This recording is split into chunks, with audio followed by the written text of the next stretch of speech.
The marble floors of the J. Edgar Hoover building echoed with every step as I walked toward the podium. 2,000 faces stared back at me from the packed auditorium.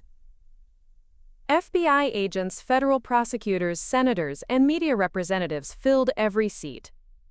The weight of what was about to happen pressed down on my shoulders like a lead blanket.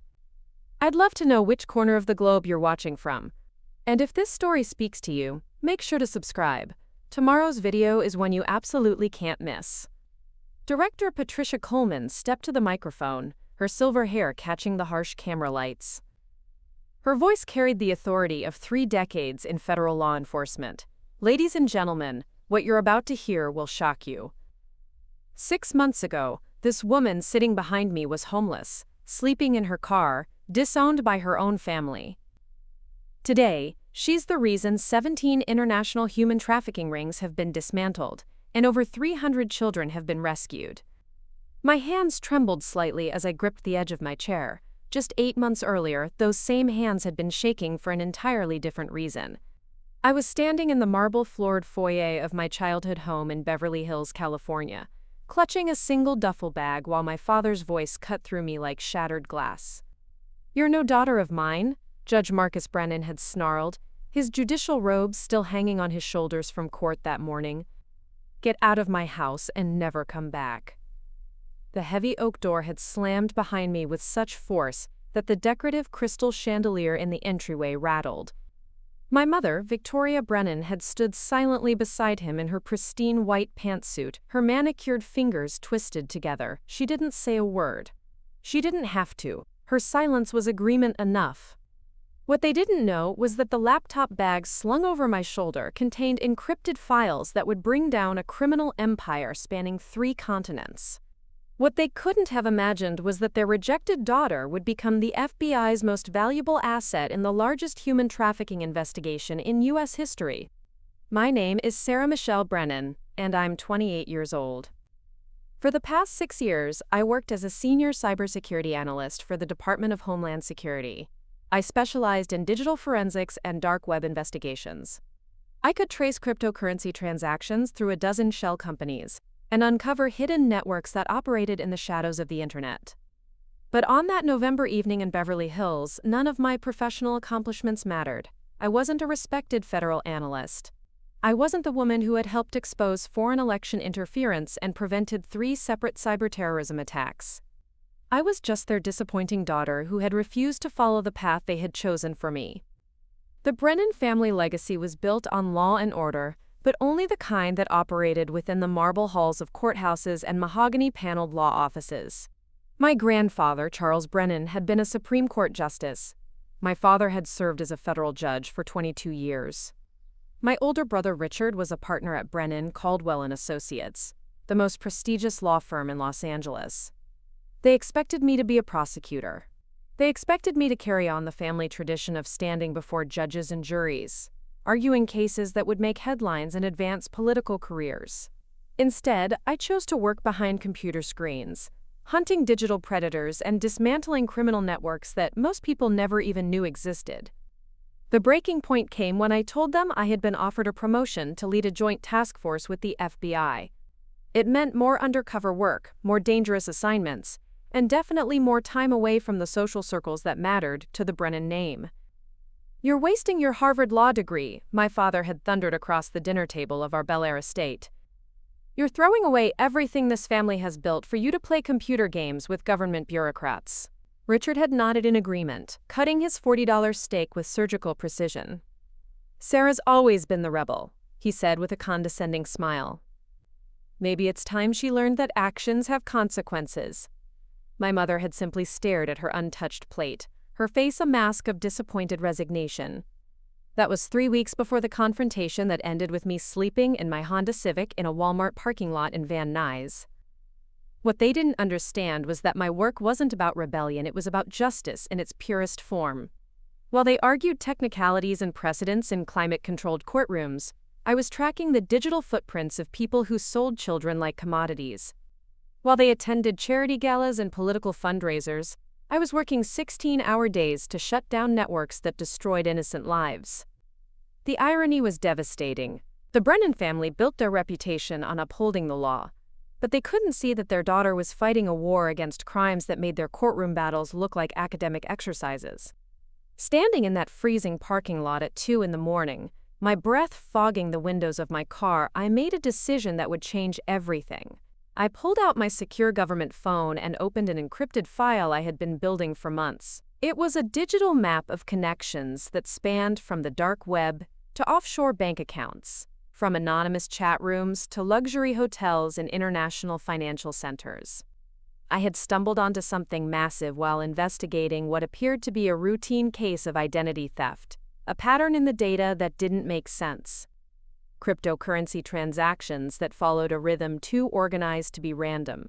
Communication protocols that were too sophisticated for ordinary criminals. The more I dug, the more I realized I wasn't looking at separate crimes. I was looking at a coordinated network that operated like a multinational corporation. They had departments, hierarchies, and specialized roles. They had accountants, logistics coordinators, and marketing specialists. They had everything a legitimate business would have, except their product was human suffering. But bringing down something this large would require resources I didn't have access to in my current position. It would require cooperation between multiple federal agencies. It would require the kind of investigation that could take years and put targets on the backs of everyone involved. It would also require me to disappear completely from my old life. As I sat in that parking lot, I realized my family's rejection had given me something I never expected: complete freedom to do what needed to be done. I had no social obligations to maintain, no family reputation to protect, no comfortable life to risk losing. I had nothing left to lose, which meant I could risk everything. The next morning, I drove to the FBI field office in Los Angeles and asked to speak with Special Agent David Martinez, a name I had seen on Joint Task Force communications. I told him I had information about a major criminal network, but I wouldn't share it unless they agreed to let me work the case as an embedded analyst. Agent Martinez was a 15-year veteran, with graying temples and skeptical eyes. He listened to my preliminary briefing in a windowless conference room that smelled like stale coffee and government-issued disinfectant. When I finished, he leaned back in his metal chair and studied me for a long moment. "Miss Brennan," he said finally, "what you're describing would be the largest human trafficking network we've ever encountered. If you're right, this isn't just a federal case. This is international organized crime at the highest levels." "I know," I replied, meeting his gaze without flinching. "That's why I'm here." What I didn't tell Agent Martinez was that I had already identified 3 specific individuals who appeared to be high-level coordinators in the network. I had their real names, their aliases, and detailed financial records of their operations. What I also didn't tell him was that one of those names belonged to someone my family knew personally. Someone who had been a guest at our dinner table. Someone whose arrest would send shockwaves through the very social circles my family had spent decades cultivating. The hunt was about to begin, and I was about to discover that sometimes the most dangerous predators hide behind the most respectable facades. Growing up in the Brennan household was like living inside a museum exhibit titled "The Perfect American Family." Every surface gleamed, every word was measured, every action was calculated to maintain an image that had been carefully constructed over 3 generations. Our Tudor-style mansion in Beverly Hills sat on 2 manicured acres behind wrought iron gates. The driveway was lined with perfectly trimmed hedges, and the front lawn looked like it belonged on the cover of Architectural Digest. Inside, oil portraits of deceased Brennan patriarchs stared down from mahogany-paneled walls, their eyes following you with the weight of family expectations. The breakfast table was where the daily performance began. Every morning at precisely 7 o'clock, we would gather in the sunlit breakfast nook overlooking the rose garden. My father, Marcus, would arrive already dressed in his judicial robes, his silver hair perfectly combed, reading legal briefs while sipping black coffee from bone china cups that had belonged to my great-grandmother. My mother, Victoria, would glide in wearing whatever designer outfit she had selected for her various charitable committee meetings. She served as chairwoman of the Beverly Hills Children's Hospital Foundation and sat on the boards of 3 different cultural institutions. Her calendar was a carefully orchestrated symphony of luncheons, galas, and fundraising events. Richard, my older brother by 4 years, had inherited our father's commanding presence and our mother's social grace. Even as a teenager, he could work a room like a seasoned politician. He graduated valedictorian from Harvard Law, just like our father before him. By age 30, he was already being mentioned as a potential candidate for district attorney. Then there was me. I was the family's beautiful anomaly. I had inherited our mother's delicate features and our father's sharp intellect, but something inside me refused to fit the mold they had prepared. While Richard debated constitutional law over dinner, I was more interested in the computer in our home office, teaching myself programming languages and exploring the early days of the internet. "Sarah, darling," my mother would say whenever she caught me hunched over a keyboard, "young ladies of your social standing shouldn't spend so much time staring at screens. It's not coming." She would then gently guide me toward what she considered more appropriate activities: piano lessons, French tutoring, equestrian training, and preparation for debutante balls. A lot of love and effort went into bringing this story to life. If you're enjoying it, we'd be so grateful if you'd subscribe to our channel. Now back to where we left off. The first real crack in our family's perfect facade appeared when I was 16. I had been accepted to Stanford University's computer science program, but my parents had already submitted my application to Harvard Law without telling me. When the acceptance letter arrived, they presented it at dinner like a coronation announcement. "Congratulations, sweetheart," my father had said, raising his wine glass in a toast. "You'll be following in the family tradition, Harvard Law Class of 2018. I stared at the crimson letterhead, my stomach churning. "I never applied to Harvard Law," I said quietly. The silence that followed was deafening. My mother's fork clinked against her plate as she set it down. Richard's eyebrows rose in what might have been amusement or concern. "Of course you did," my father replied, his voice carrying the patient tone he used with particularly slow defendants. "Your mother and I completed the application process. We know what's best for your future." That night, I called Stanford and confirmed my spot in their computer science program. I didn't tell my parents until 2 weeks before classes started. The explosion was nuclear. "You will not disgrace this family by becoming some kind of computer technician," my father had roared, his usually composed judicial demeanor cracking completely. "The Brennan name means something in this city. We don't raise children to waste their potential on mechanical trades." My mother had burst into tears, declaring that I was ruining her reputation among her social circle. What will I tell the other mothers? What will I say at the country club? Richard had simply shaken his head with practiced disappointment. "Sarah, you're being selfish. Family legacy isn't just about you." But I went to Stanford anyway, funding my education through academic scholarships and part-time work in the university's IT department. For 4 years, I barely spoke to my family except for stilted holiday phone calls and obligatory appearances at major family events. The distance gave me perspective I had never had before. At Stanford, I wasn't the Brennan daughter who refused law school. I was just Sarah, a computer science major who had a talent for seeing patterns in data that others missed. I thrived in an environment where my worth was measured by my abilities, not by my adherence to family expectations. During my junior year, I discovered cybersecurity through a professor who had worked for the NSA. Dr. Jennifer Walsh taught a course called Digital Forensics and Criminal Investigation that opened my eyes to a world where technology could be used to fight real injustice. She showed us cases where cybersecurity experts had helped rescue kidnapped children, exposed international money laundering schemes, and prevented terrorist attacks.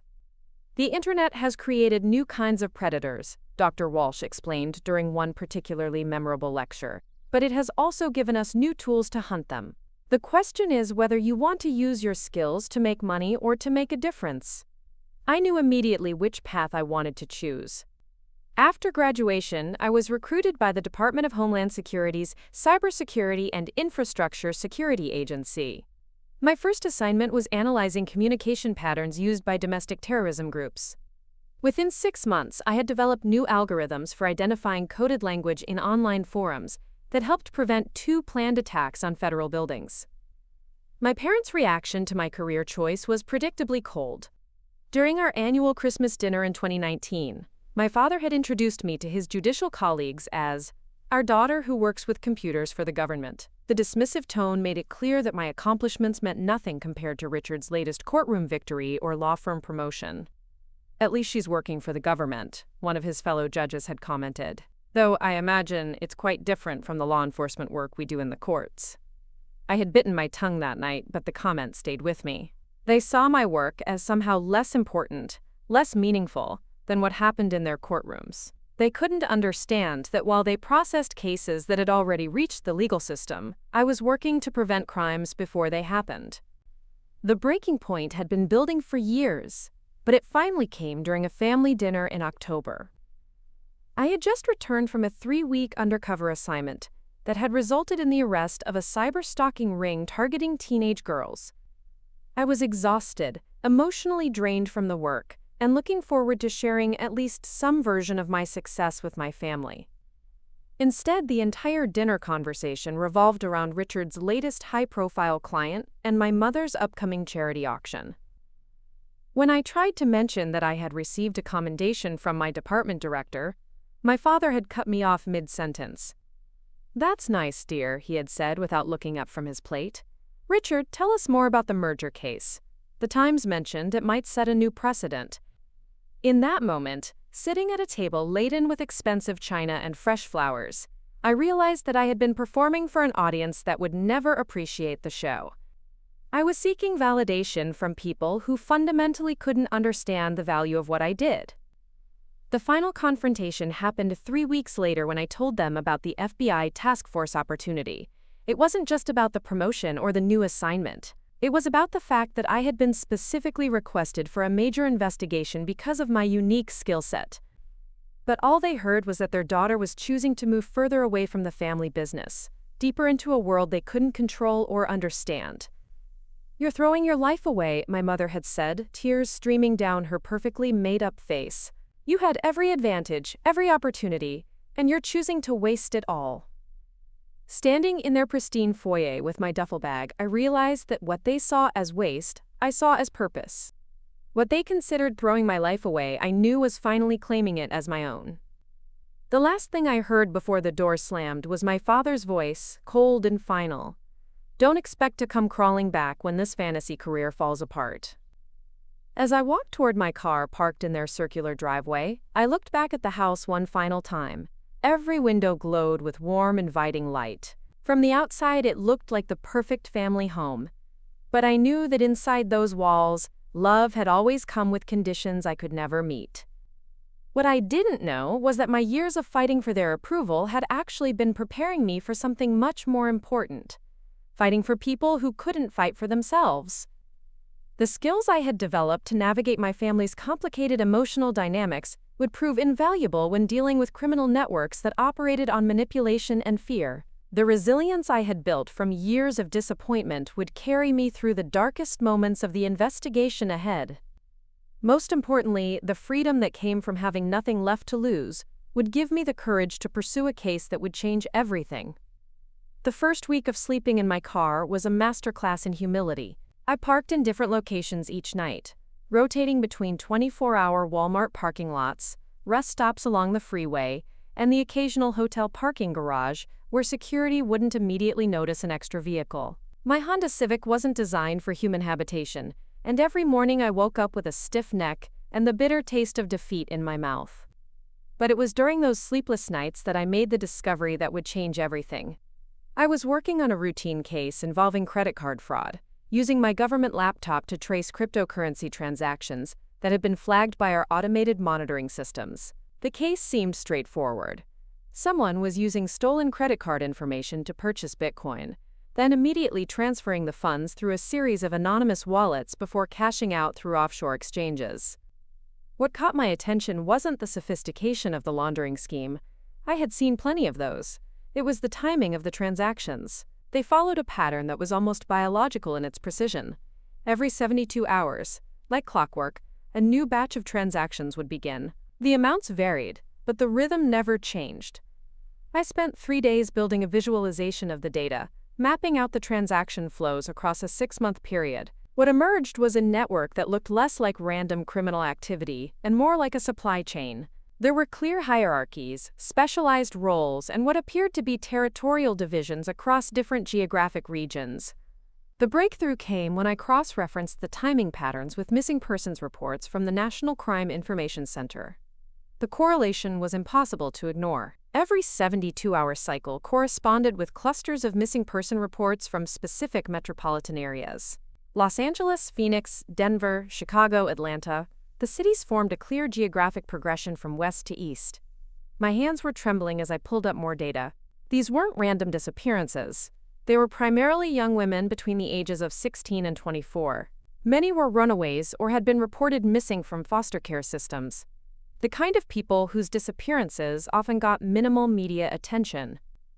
But someone was clearly paying attention. Someone was tracking these disappearances and turning them into a business model. I sat in my car at 3 a.m, staring at my laptop screen in the dim glow of a parking lot light, and realized I was looking at evidence of the largest human trafficking operation in U.S. history. The cryptocurrency transactions weren't just money laundering, they were payments for human cargo. The weight of that discovery hit me like a physical blow. I actually had to step out of my car and walk around the empty parking lot to process what I had found. These weren't just numbers on a screen. Each transaction represented someone's daughter, someone's sister, someone who had been reduced to a commodity in a criminal marketplace. For a moment, the magnitude of it paralyzed me. How do you take on something this massive? How do you fight an enemy that operates across state lines, international borders, and dark web networks that most law enforcement agencies barely understand? Then I remembered something Dr. Walsh had said during one of her lectures at Stanford. The most sophisticated criminals make one critical mistake. They assume that their complexity makes them invisible. But complexity leaves traces. The bigger the operation, the more data points they generate. And data points are what we do best. I spent the next 4 days conducting the most intensive investigation of my career. I barely slept, living on energy drinks and fast food while building a comprehensive map of the criminal network. I identified shell companies in 12 different countries, traced cryptocurrency flows through hundreds of anonymous wallets, and discovered communication protocols that connected the financial transactions to specific geographic territories. The deeper I dug, the more horrifying the scope became. This wasn't just trafficking within the United States. The network had international connections, moving victims across borders with the efficiency of a multinational corporation. They had recruitment specialists, transportation coordinators, financial managers, and what appeared to be a sophisticated customer database. But the most shocking discovery came when I started analyzing the communication metadata from the encrypted chat systems they used. The linguistic patterns in their coded messages suggested that at least some of the coordinators were highly educated, possibly with advanced degrees. These weren't street-level criminals. These were people who could move seamlessly through legitimate society while orchestrating unimaginable crimes. And then I found the name that made my blood freeze. Buried in a financial record for one of the shell companies was an authorization signature from someone listed as V. Hammond Brennan. The name sent ice through my veins. Victoria Hammond had been my mother's maiden name before she married my father and became Victoria Brennan. I stared at that signature for 20 minutes, hoping I was misreading it, hoping there was some other explanation. But the more I researched, the more connections I found. The shell company was registered to an address in Newport Beach that belonged to Amanda Hammond, my mother's younger sister. Amanda, who had always been the family's black sheep, the one who had moved away from Los Angeles and rarely attended family gatherings.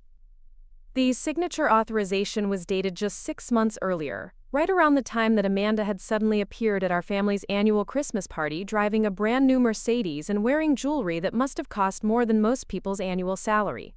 When my mother had asked about her sudden prosperity, Amanda had vaguely mentioned quote, consulting work for international businesses.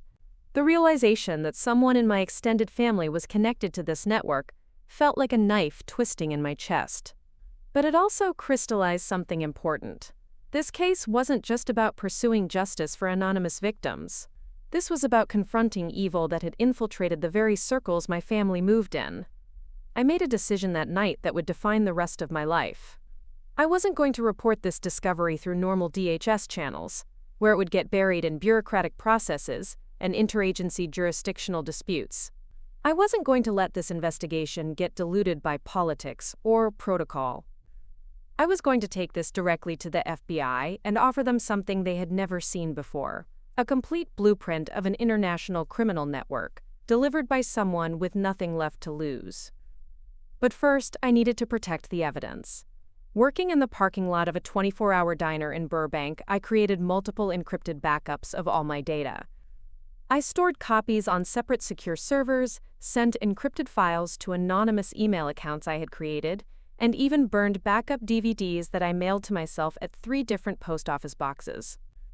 If something happened to me, if this investigation got shut down, or if someone tried to make the evidence disappear, there would be multiple copies waiting to surface.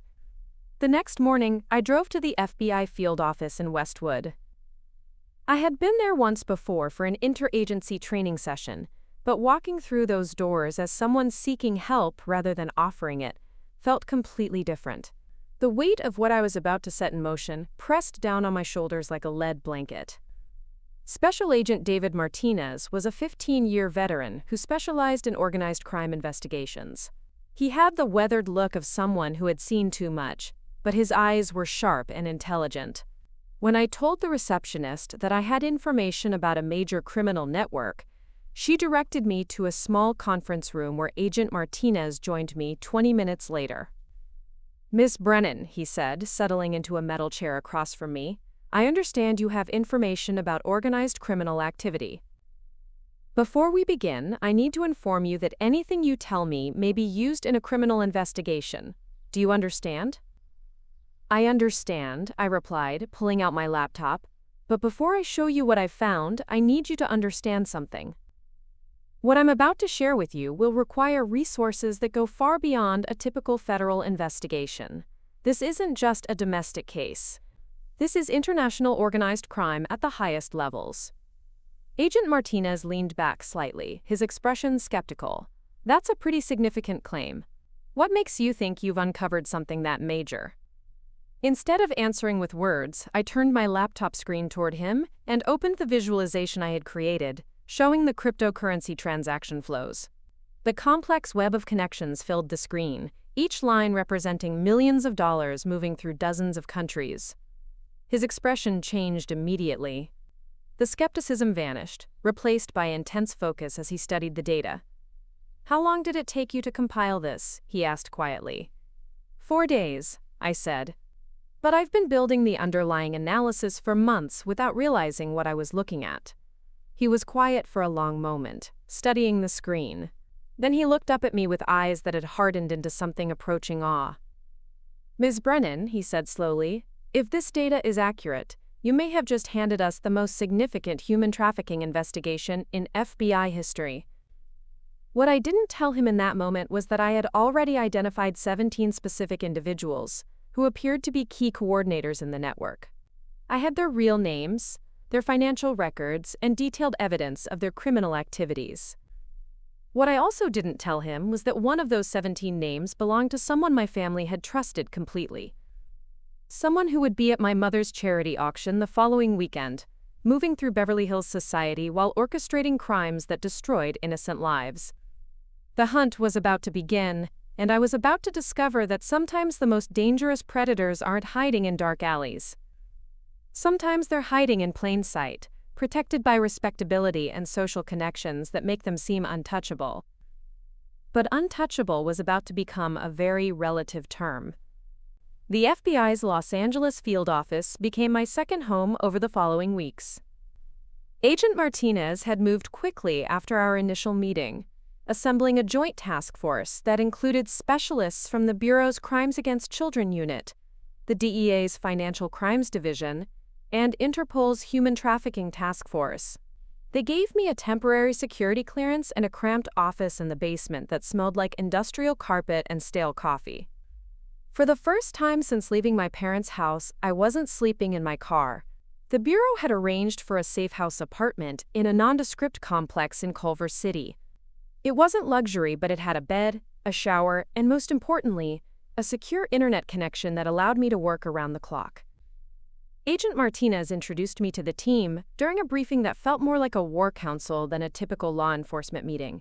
The conference room was filled with people whose faces carried the weight of cases that kept them awake at night.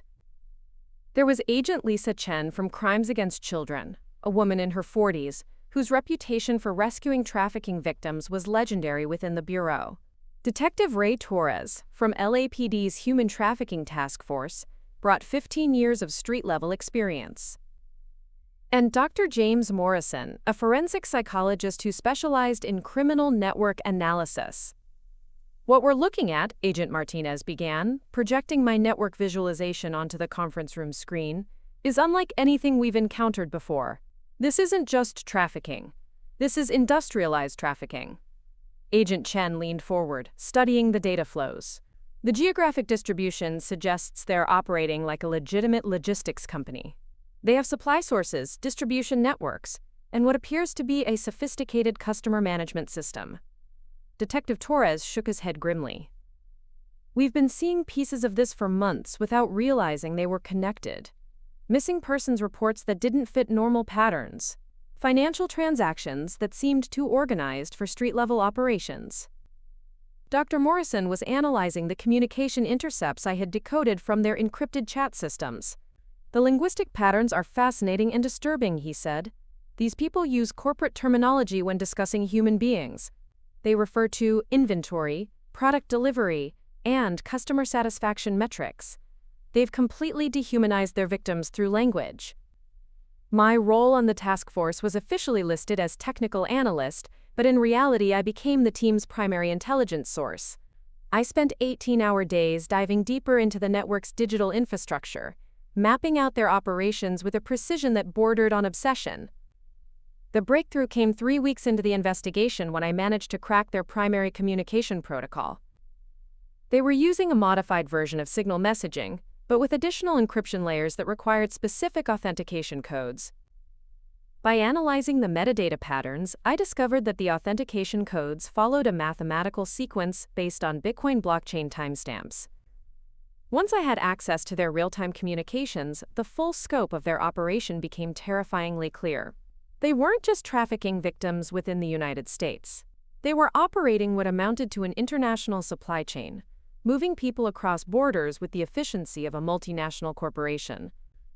Look at this, I said during one late-night briefing, projecting a series of intercepted messages onto the conference room screen. They're discussing, quote, shipment schedules from Eastern Europe, Asia, and Central America. They have quotas, delivery deadlines, and quality control metrics. Agent Chen's face had gone pale as she read the messages. They're talking about teenage girls like they're discussing automobile parts. The investigation took a personal turn when I discovered that my Aunt Amanda wasn't just peripherally connected to the network. She was one of their primary financial coordinators. Her shell company was processing millions of dollars in transactions, and the encrypted communications revealed that she had been working with the organization for over 2 years. But Amanda wasn't working alone. The financial records showed regular payments to a consulting firm owned by someone named Robert Sterling Whitman III. The name seemed familiar, and when I ran a background check, I discovered why. Whitman was a frequent guest at my parents' social events. He had been at our family's Christmas party just 2 months earlier, schmoozing with federal judges and prominent lawyers while secretly orchestrating crimes against children. This is how they've stayed hidden for so long, I explained to Agent Martinez during a private briefing. They're not operating from abandoned warehouses or seedy motels. They're hiding behind social respectability. These people move in circles where no one would ever suspect them of criminal activity. Agent Martinez studied the surveillance photos we had compiled of Whitman attending various Beverly Hills social events. It's the perfect cover, he said grimly. Who's going to suspect a man who donates to children's charities of trafficking children? The task force developed a strategy that was as complex as the criminal network itself. We couldn't simply arrest the obvious suspects without understanding the full scope of their operation. If we moved too quickly, the network would simply reorganize under different leadership. We needed to gather enough evidence to dismantle the entire organization simultaneously across multiple jurisdictions. My job was to maintain surveillance on their digital communications while the other team members handled physical surveillance and financial investigation. I created automated monitoring systems that tracked their communications 24/7, alerting us whenever they discussed new operations or potential threats to their network. The most challenging aspect was maintaining operational security while gathering evidence. The network had sophisticated counter-surveillance protocols, and they were clearly aware that law enforcement agencies were trying to infiltrate criminal organizations. They used code words, changed communication channels regularly, and employed encryption methods that required constant adaptation on our part. But their sophistication also created vulnerabilities. The more complex their operations became, the more digital traces they left behind. Every encrypted message created metadata. Every financial transaction generated records that could be analyzed. Every communication protocol required authentication processes that I could potentially exploit. 3 months into the investigation, we had identified 47 key members of the organization across 12 countries. The network was larger than we had initially estimated, but our understanding of their operations was comprehensive enough to begin planning coordinated arrests.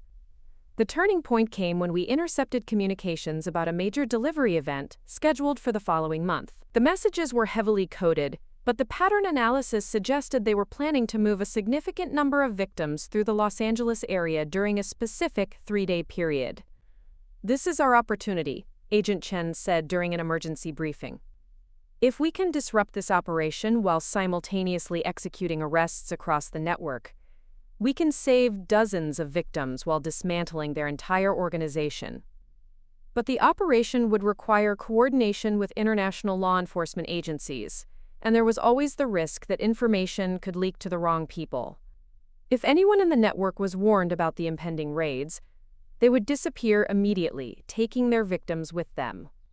Agent Martinez made a decision that would define the success of the entire investigation. "We're going to run this operation with minimal interagency coordination," he announced. "The fewer people who know the details, the better our chances of success." Dr. Morrison raised a concern that had been weighing on everyone's minds. What about the personal connections? Sarah's family members who are involved, they could potentially warn other network members if they become suspicious. I looked around the conference room at faces that had become as familiar as family over the past 3 months. These people had become my new family, bound together by a shared commitment to justice that transcended bureaucratic boundaries or personal relationships. "My family made it clear that I'm not welcome in their world anymore," I said quietly. "They have no idea what I've been working on, and they're not going to find out until it's too late for them to warn anyone." What I didn't tell the team was that I had been monitoring my family's communications as well. Not officially, and not as part of the investigation, but because I needed to know if they were somehow more deeply involved than just social connections with the criminals. The surveillance had revealed something that broke my heart while simultaneously hardening my resolve. My parents weren't involved in the criminal network, but they were completely oblivious to the evil that moved through their social circles. They were so focused on maintaining their reputation and social standing that they couldn't see the predators who used their respectability as camouflage. In 2 weeks, we would execute the largest coordinated human trafficking raid in U.S. history. Victims would be rescued, criminals would be arrested, and a network that had operated with impunity for years would be dismantled. But first, I had to prepare for the possibility that the investigation would destroy what remained of my relationship with my family forever. Because when the arrests began, the Brennan name would be connected to one of the most shocking criminal cases in recent memory. The war against this network was about to reach its climax, and I was about to discover that sometimes fighting for justice means sacrificing everything you once thought mattered. The morning of the raids began at 4 a.m. with synchronized communications across 4 time zones. I sat in the FBI's Tactical Operations Center, surrounded by wall-mounted screens displaying real-time feeds from surveillance teams in Los Angeles, Chicago, Miami, and New York. Agent Martinez stood at the center of it all, coordinating with Interpol agents in London, Amsterdam, and Bangkok. "Teams are in position," came the voice through his earpiece. "All targets under surveillance, awaiting green light." My hands hovered over my keyboard, monitoring the criminal network's communication channels for any signs that they had detected our presence. The screen showed normal message traffic, routine check-ins, scheduling updates, and financial confirmations. They had no idea that their world was about to collapse. Phoenix team reports subject vehicle leaving the warehouse district, Agent Chen announced from her position at the communications console. 3 occupants, heading toward the interstate. I pulled up the tracking data on my screen. This was one of their transport operations. A van that our surveillance had identified as carrying victims who were being moved from Arizona to California. The timing was perfect. We would intercept the transport while simultaneously raiding their coordination centers. All teams, this is Control, Agent Martinez's voice echoed through the operations center. Execute Operation Lighthouse. Repeat, execute Operation Lighthouse. The next 6 hours unfolded like a perfectly choreographed symphony of justice. Across the country, FBI tactical teams breached safe houses, arrested coordinators, and most importantly, rescued victims. The communications center became a constant stream of updates. Los Angeles team has 17 suspects in custody and 12 victims rescued. Chicago team reports successful breach of the Financial Operations Center, subject Amanda Hammond in custody. Miami team has intercepted the transport vehicle. 8 victims recovered, all conscious and receiving medical attention. I watched it all unfold on my screens, while simultaneously monitoring the network's digital communications as they descended into chaos. Their encrypted channels exploded with panicked messages as coordinators realized their operations were being systematically dismantled. But the most important target was still free. Robert Sterling Whitman III had been scheduled to attend a charity luncheon at the Beverly Hills Hotel that afternoon, an event hosted by my mother's foundation. Our surveillance team had confirmed his arrival, but we needed to arrest him in a way that would capture the attention of everyone who mattered in Los Angeles high society. Agent Martinez appeared beside my workstation, his face grim with determination. "Sarah, I need you to make a choice. We can arrest Whitman quietly, or we can do this in a way that sends a message to everyone who enabled him by looking the other way." I understood immediately what he was suggesting. A public arrest at my mother's charity event would expose the network's connections to Beverly Hills society, but it would also destroy my family's reputation forever. "Do it publicly," I said without hesitation. "These people need to understand that respectability isn't a shield for criminal behavior." The Beverly Hills Hotel's Crystal Ballroom was filled with the elite of Los Angeles society. Federal judges, entertainment executives, real estate moguls, and philanthropic leaders gathered around tables draped in white linen, discussing million-dollar donations while enjoying lunch that cost more per plate than most people earned in a week. I stood in the hotel's security office, watching the live feed from the ballroom on surveillance monitors. My parents sat at the head table with Whitman, my mother radiant in a cream-colored designer suit, my father distinguished in his judicial robes even at a social event. They had no idea they were dining with a monster. Agent Chen led a team of 12 agents through the hotel's service corridors. They moved with the quiet efficiency of professionals who had executed hundreds of similar operations. But this wasn't a typical arrest. This was a statement. At exactly 1:47 p.m., as the keynote speaker was being introduced, Agent Chen and her team entered the ballroom through the main doors. The room fell silent as nearly 200 of Los Angeles's most powerful people turned to stare at the federal agents walking purposefully toward the head table. "Robert Sterling Whitman," Agent Chen announced, her voice carrying clearly through the suddenly quiet ballroom. "You are under arrest for conspiracy to commit human trafficking, money laundering, and racketeering." The silence that followed was absolute. It was the kind of silence that occurs when an entire worldview collapses in real time. My mother's face went white as she realized what was happening at her own charity event. My father's judicial composure cracked completely as he watched federal agents handcuffing a man he had considered a friend. But Whitman's reaction was the most telling.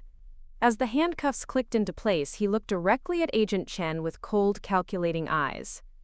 "You have no idea what you're interfering with," he said quietly. "This operation has connections you can't even imagine." "We know exactly what we're interfering with," Agent Chen replied. "And we know exactly who your connections are. Amanda Hammond is already in custody. along with 46 other members of your network. The color drained from Whitman's face as he realized the scope of what had just happened. This wasn't a single arrest. This was the complete dismantling of an organization he had spent years building. As the agents led Whitman out of the ballroom, every eye in the room followed them. The conversations that resumed were hushed, urgent whispers, as Los Angeles' elite tried to process what they had just witnessed. Some of them were probably wondering if they would be next. But the day's revelations weren't finished.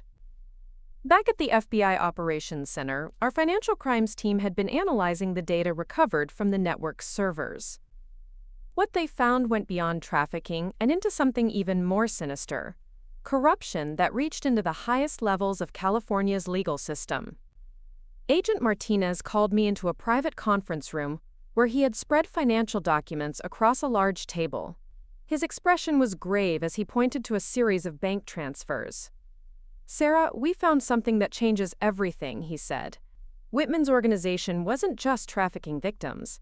They were paying bribes to judges, prosecutors, and law enforcement officials to ensure their protection.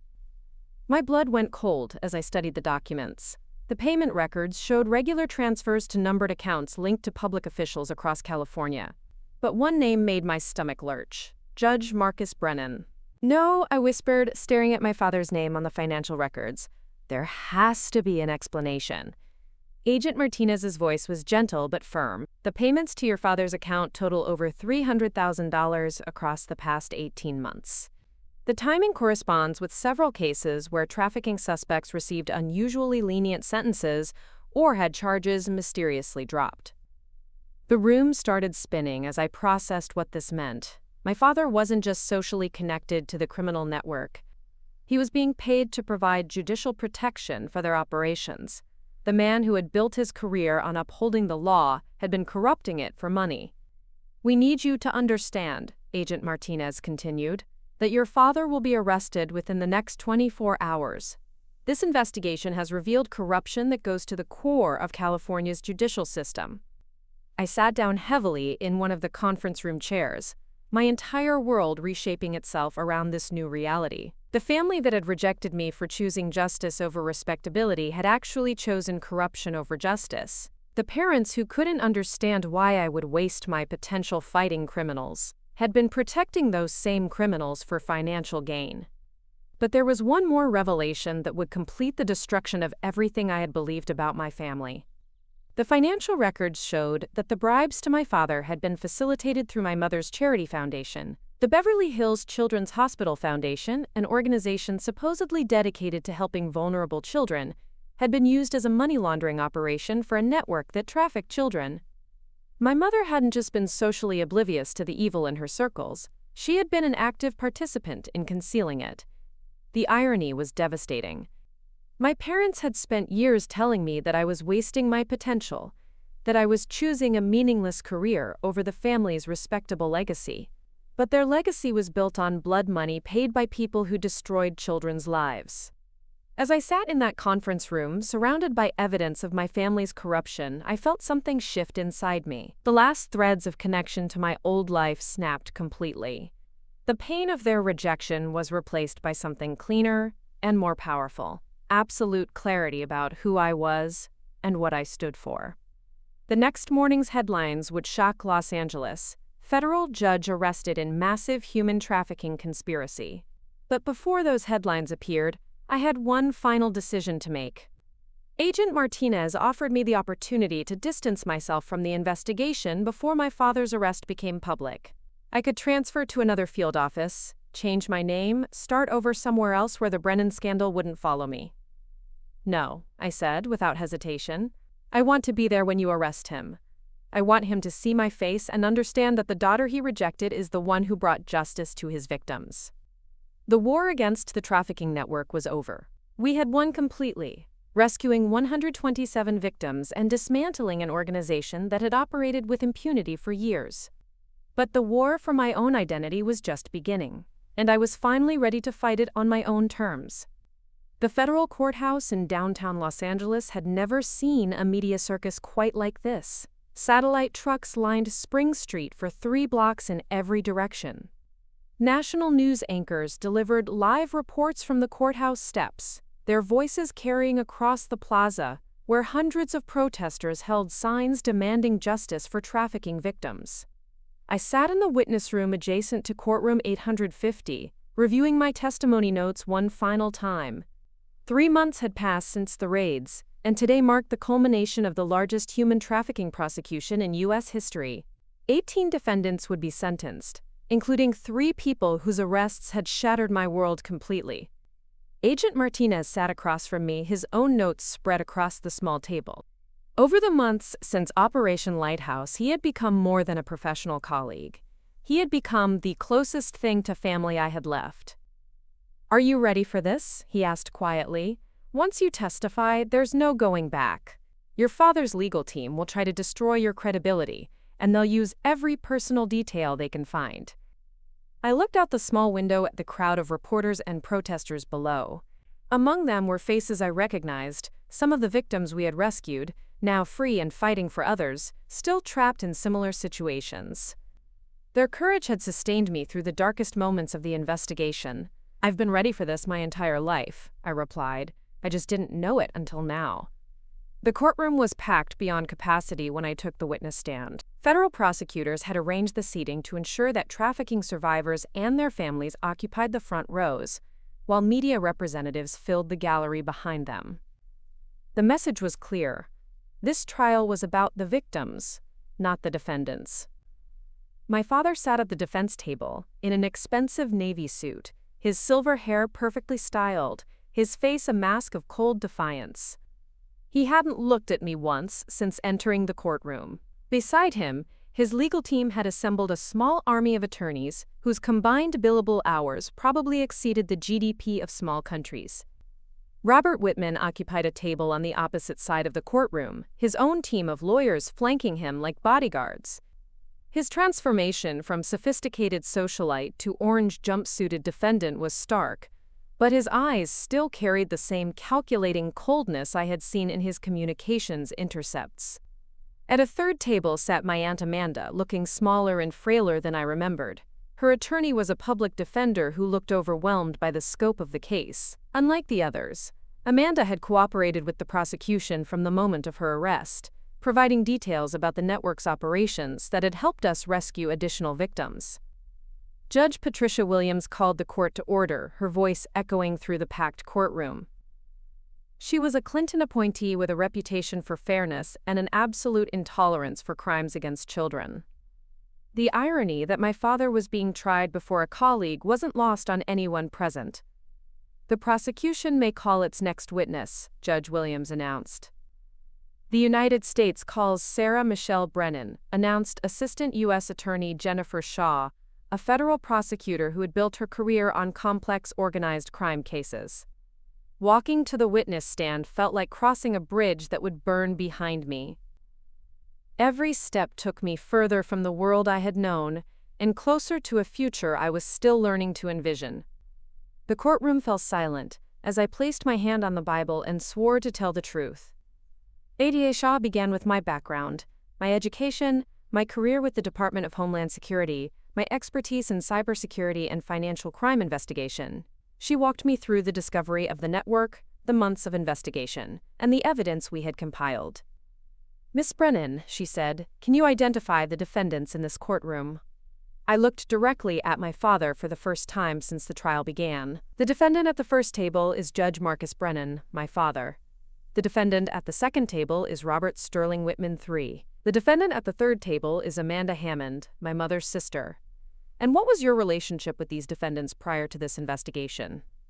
"Judge Brennan is my father. Robert Whitman was a family friend who attended social events at our home. Amanda Hammond is my aunt, though we rarely interacted due to family tensions." ADA Shaw then presented the evidence in methodical detail. Bank records showing payments from Whitman's organization to numbered accounts controlled by my father. Communications intercepts revealing coordination between trafficking operations and my father's court calendar.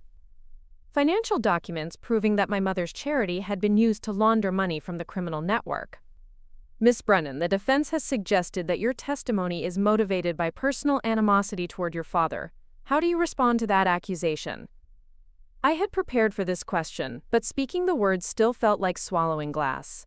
My father and I had serious disagreements about my career choices. He disapproved of my work in federal law enforcement and made it clear that I was not welcome in the family home.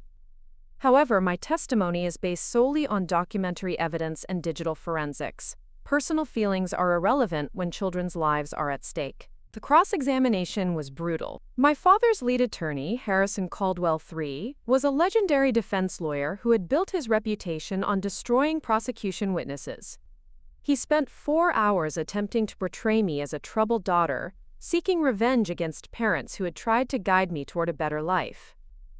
"Miss Brennan," Caldwell said during one particularly aggressive exchange, "isn't it true that you had been estranged from your family for months before this alleged discovery? Isn't it possible that your interpretation of this evidence is colored by personal resentment?"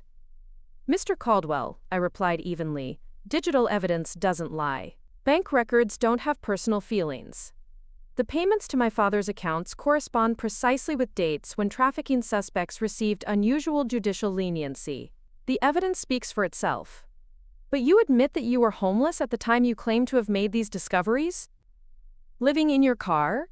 Rejected by your family? Perhaps emotionally unstable?" Agent Martinez had prepared me for this line of attack, but hearing it spoken aloud still stung. I was homeless because I chose to pursue justice over family approval. My living situation didn't affect my ability to analyze data or follow digital evidence trails. The most devastating moment came when ADA Shaw presented recorded phone conversations between my father and Whitman, discussing specific cases and the amounts of money required to ensure favorable outcomes.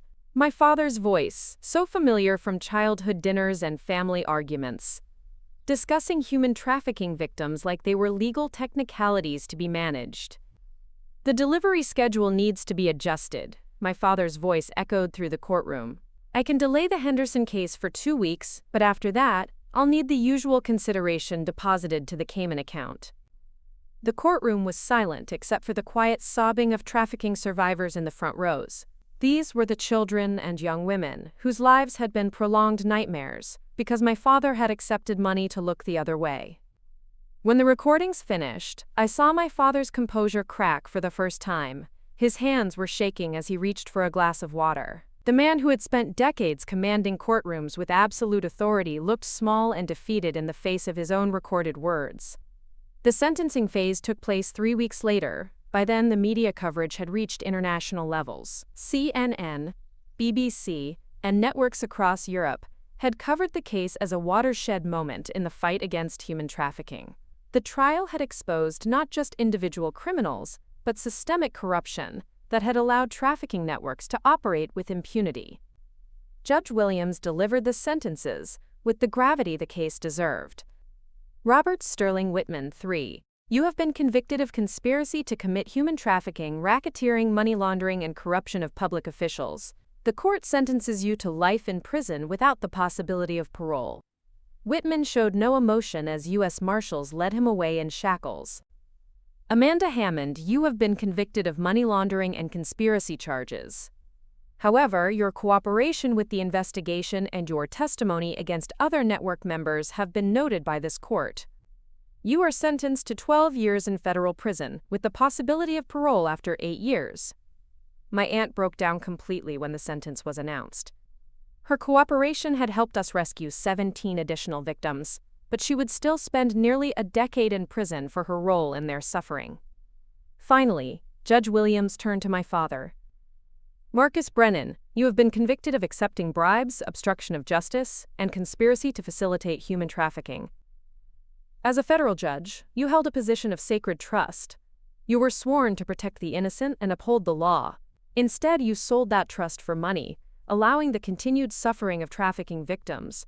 The court sentences you to 25 years in federal prison." The gavel fell with finality that echoed through the courtroom. My father would spend the rest of his life behind bars, his judicial career and family legacy destroyed by his own choices. As the courtroom emptied, I remained in my seat, watching my father being led away in handcuffs. He looked back at me once, his eyes filled with something that might have been regret or might have been hatred. I would never know which, and I realized I no longer cared. 6 months after the trial, I stood on the stage of the FBI Academy's auditorium in Quantico, Virginia, looking out at an audience that had gathered to hear about Operation Lighthouse and its aftermath. The setting was dramatically different from the courthouse in Los Angeles, but the weight of the moment felt equally significant. Director Patricia Coleman had invited me to speak at the Academy's annual conference on transnational crime. Sitting in the audience were FBI agents, federal prosecutors, and law enforcement officials from 37 countries. They had come to learn about the investigative techniques we had used and the international cooperation that had made the operation successful. But my speech wasn't going to be about technical procedures or bureaucratic coordination. It was going to be about something more fundamental: the personal cost of pursuing justice and the transformation that comes from choosing truth over comfort. 6 months ago, I began, I was homeless, sleeping in my car in a Walmart parking lot, disowned by my family for choosing a career they couldn't understand or respect. Today, I stand before you as the lead analyst for the FBI's new Human Trafficking Intelligence Unit, with responsibility for coordinating international investigations across 4 continents. The transformation hadn't happened overnight. After the trial, Director Coleman had offered me a position that seemed almost too good to be true, leading a new specialized unit dedicated to combating human trafficking through advanced digital forensics and international cooperation. The job came with a substantial salary, a security clearance that opened doors I had never imagined, and most importantly, the resources to continue the work that had become my life's mission. The investigation that brought down the Whitman network wasn't just about applying technical skills to criminal evidence, I continued. It was about understanding that sometimes the greatest obstacles to justice aren't the criminals themselves, but the systems of respectability and social protection that allow them to operate with impunity. In the months since the trial, I had testified before congressional committees about the need for stronger anti-trafficking legislation. I had worked with international law enforcement agencies to establish new protocols for sharing intelligence across borders. Most importantly, I had helped design programs to support trafficking survivors as they rebuilt their lives. The human cost of the network's operations had been staggering. Over the 4 years they had operated, they had trafficked more than 800 victims across international borders. The youngest victim we rescued was 14 years old. The oldest was 26. But she had been trafficked since she was 16, spending a decade in captivity. Working with these survivors had taught me more about resilience and courage than any law enforcement training ever could. They had endured unimaginable horrors, yet many of them chose to testify at trials and speak publicly about their experiences to help prevent others from suffering similar fates. The network we dismantled was sophisticated and well-funded, I told the audience at Quantico.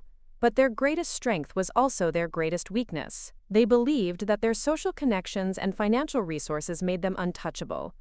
They were wrong. One of the most satisfying aspects of the aftermath had been watching the criminal network's assets being seized and repurposed. The luxury homes, expensive cars, and offshore bank accounts that had been purchased with blood money were liquidated to fund victim support programs and anti-trafficking initiatives. Whitman's $3.2 million mansion in Newport Beach was converted into a residential treatment facility for trafficking survivors. My Aunt Amanda's shell companies were dissolved, and their assets were distributed to organizations working to combat human trafficking worldwide. But the most meaningful change was personal. For the first time in my life, I was working in an environment where my skills were not just appreciated, but considered essential. The FBI's Human Trafficking Intelligence Unit had become a model for other law enforcement agencies, and I found myself training agents from around the world in the digital forensics techniques we had developed. The question I'm asked most frequently, I continued in my speech, is whether I regret the personal cost of this investigation. The answer is no, but not for the reasons you might expect. The personal cost had indeed been enormous. My relationship with my family was severed completely and permanently. My mother had attempted to contact me once, 6 weeks after my father's sentencing, but the conversation had been brief and painful. She had wanted to know if there was any way to repair our relationship, but she wasn't willing to acknowledge the extent of her own involvement in the criminal network. I had realized during that phone call that forgiveness wasn't possible when the other person couldn't accept responsibility for their actions. My mother continued to view herself as a victim of circumstances, rather than a participant in crimes against children. My brother Richard had tried a different approach, sending me a formal letter through his law firm offering to mediate a reconciliation between me and our parents. The letter made it clear that he viewed the entire situation as a family dispute that could be resolved through legal negotiation, rather than a fundamental clash of values. I had responded with a single sentence: "Justice isn't subject to negotiation." The personal cost was enormous, I told the Quantico audience, but it revealed something I had never understood before: the difference between losing a family and finding your true family. The FBI unit had become that true family. Agent Martinez had been promoted to Deputy Director of the Criminal Investigative Division, and we worked together daily on cases that spanned multiple continents. Agent Chen had become one of my closest friends, someone who understood the weight of working cases where children's lives hung in the balance. Most importantly, I had found a community of professionals who shared my commitment to justice, without reservation or compromise. We worked long hours, traveled to dangerous places, and faced criminals who operated without conscience or mercy. But we did it together, with absolute trust in each other's competence and integrity. The network we dismantled was just one of many, I said near the end of my speech. Human trafficking is a multi-billion-dollar industry that destroys lives across every continent. But we've proven that no criminal organization is too sophisticated to be brought down when law enforcement agencies work together with courage and determination.